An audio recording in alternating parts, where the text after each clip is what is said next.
Hi అండి, Bhargavi tailors. మాది కొత్తగా ఓపెన్ చేసిన యూట్యూబ్ ఛానల్ అండి. టైలరింగ్ గురించి చెప్తూ ఉంటాను. ఫస్ట్ హ్యాండ్స్ తీసుకోవాలి.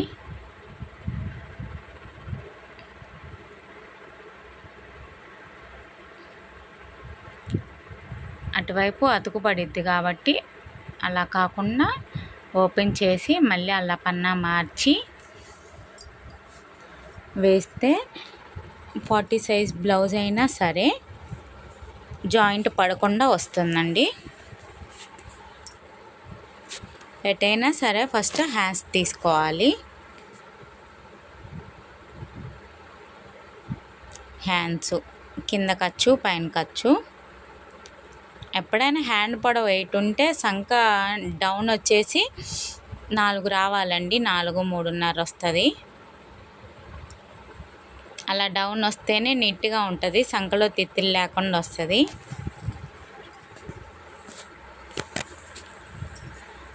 సంక లోతు క్రాస్ తీసేసాము, అక్కడ టక్స్ పెట్టాము. అది ఫ్రంట్ వైపుకి మాత్రమే వచ్చేలాగా చూసుకోవాలి.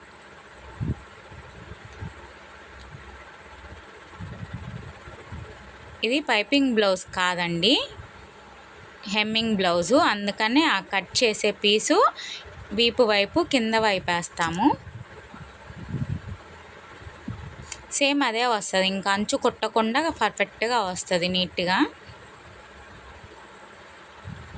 ఇప్పుడు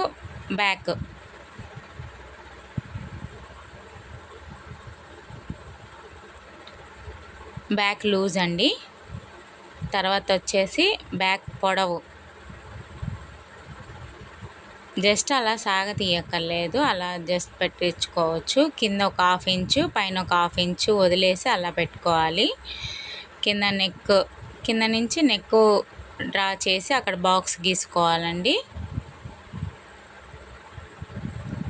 అది 2.5 ఇంచ్ రావాలి ఆ నెక్ అనేది.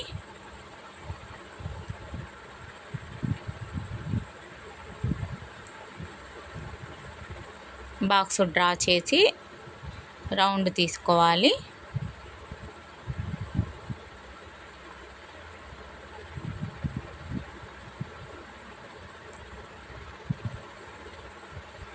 కొంచెం షోల్డరు జారిపోకుండా నెక్ బ్రాడ్గా వస్తుందండి. ఇలా గీసుకుంటే జస్ట్ కిందకే తేల్చేసి బయటకు వస్తుంది నెక్ అనేది. ఇప్పుడు షోల్డర్ ఎంత ఉంటే అంత పెడతాము. కొంతమందికి ఎక్కువ ఉండిద్ది, కొంతమందికి తక్కువ ఉండిద్ది. 3 ఇంచెస్ ఉంటే చాలు. సంక డౌన్ వచ్చేసి 6.5.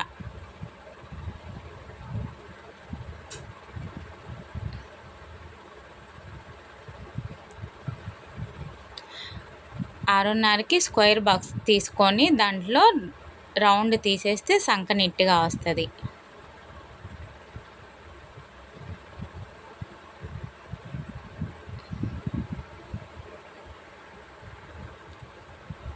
ఎవరు చేయి ప్రకారం వాళ్ళు వేసుకుంటారండి. నాకు ఇటు అలవాటు, అందుకని నేను ఇటు సైడ్ వేసుకున్నాను. చూసేవాళ్ళు డిఫరెంట్ అనుకోవద్దు. రౌండ్ అనేది కిందకు వచ్చే తలకి డ్రాప్కి బయట వైపు రావాలి. అప్పుడు అలా మనం ఫోల్డ్ చేస్తే పైకి కిందకి కొంచెం తేడా వస్తుంది. అదే ఆ పీస్ వచ్చేసి ఉక్సులు పట్టీకండి, ఉక్సులు పట్టి కాజా పట్టి. చాలామంది ఫ్రంట్ తీయాలంటే కష్టంగా ఉండిద్ది. కష్టమేమి ఉండదండి. జస్ట్ 4 ఇంచెస్ 2.5 ఇంచెస్ మడతాలి. అలా మడత పెట్టేసి నీట్గా ఎలా ఉందో అలా స్క్వేర్ బాక్స్ గీసేసుకోండి. సేమ్ బ్యాక్ అది పట్టేసి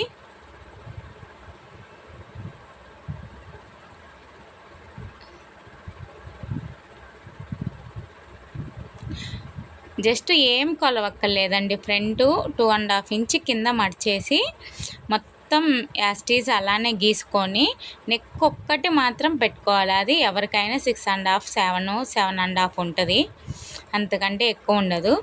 నేనైతే 6.5 పెట్టేస్తాను. మీకు వీడియోలో చూపెట్టాలి కాబట్టి అన్నీ పెడుతున్నాను. లేకపోతే అంత కొలతలు అవసరం లేదు.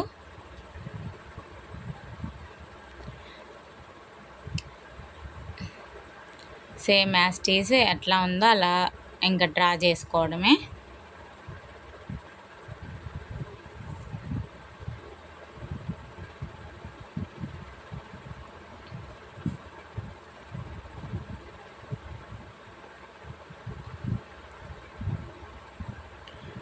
అలా ఫ్రంట్ నెక్ అలా రౌండ్గా తీస్తే ఫ్రంట్ వైపు నీట్గా ఉంటుంది. మనం ఏమన్నా జ్యువెలరీ వేసుకున్నా సరే నీట్గా కానొస్తుందండి. కొంతమంది క్లోజ్ అయ్యేలా కుట్టేస్తారు, అలా కాకుండా ఇలానే కట్ చేసుకోవాలి. చూసారా ఎంత ఈజీగా అయిపోయిందో.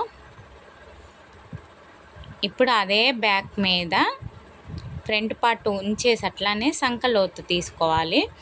మనం విడివిడిగా అయినా తీసుకోవచ్చు. అలా విడివిడిగా తీసుకుంటే మనం ఎంత తీసామో అర్థం కాదు.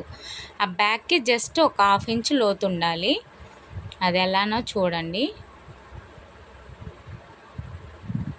ఒకవేళ మీరు విడిగా తీసుకున్న ఒక్కసారి బ్యాక్ పార్ట్ మీద వేసి చెక్ చేసుకోండి.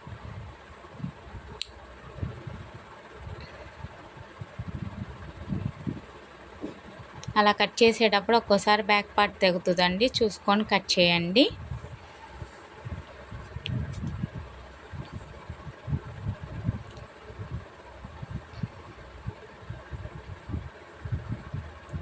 ఇప్పుడు పర్ఫెక్ట్గా వచ్చింది చూసారా, 1/2 ఇంచ్. జూమ్లో అర్థం అవ్వట్లేదు కానీ 1/2 ఇంచ్ పర్ఫెక్ట్గా ఉందండి. ఇప్పుడు వచ్చేసి షేప్ పట్టీసు. షేప్ పట్టీలు 2 వస్తాయండి, ఎందుకంటే మనం పన్నా మార్చేసాం కదా ఫస్టే, అందుకని కరెక్ట్గా 2 షేప్ పట్టీస్ వస్తాయి. అటు 2 ఇటు 2. మనం వేస్ట్ ముక్కలు ఏ కలర్ అంటే ఆ కలర్ యూజ్ చేయక్కర్లేదు. నీట్గా ఉండిద్ది. లోపల తిప్పిన బయట వైపు అయినా జాయింట్లు ఉండవు, సేమ్ కలరు.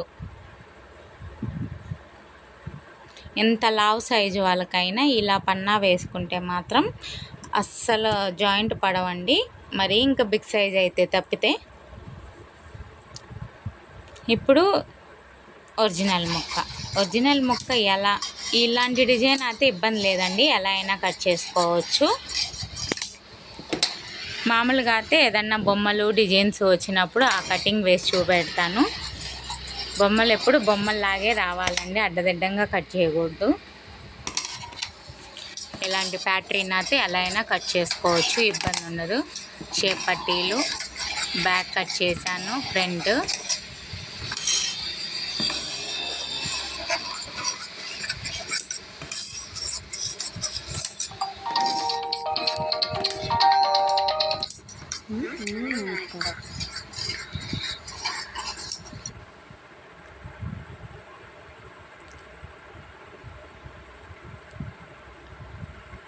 ఫ్రంట్ షేప్ పట్టీలు,